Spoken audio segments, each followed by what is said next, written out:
Guys, nagpabili ako ni amo ng guess what? Ito chicken french fries sandwich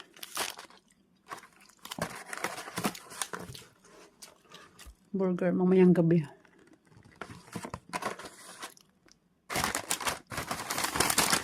Chicken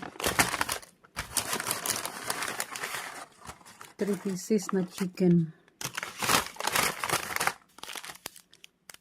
Ito yung sandwich, walang kamatayang french fries, at saka yung pineapple pie. Sabi ko to 2 pieces, isa lang ay order. Yan na rin yan. Yan.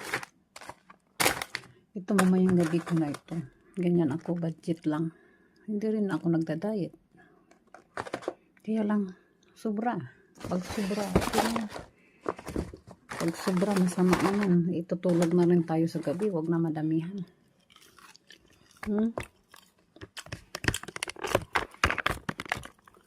Love and treat yourself. Kasi birthday ng papa ko. Sabi ko mag-day off ako.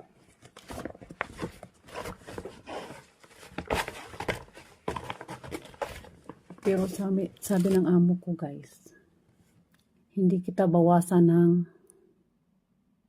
pag-day off mo. Hindi daw niya ako kaltasan sa day off.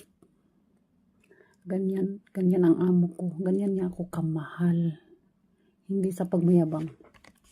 May chat siya sa akin. Ito, inutusan ko siya nung isang gabi.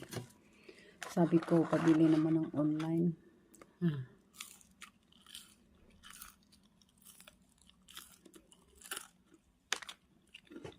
Ang amo ko dito, nautusan ko. Alam niya, pagod din ako sa anak niya. Number 1 anak. Hindi biro. Daming pagkain. Daan sa pagkain yung stress. Pero wag sobra. Hindi rin ako yung taong sobrang kain. Yan, chicken. Tikman na nga at makita nyo. Nagpainggit mo na ako. Finger licking good. Kung ano nakikita nyo sa akin sa video, ganyan ang natural and original.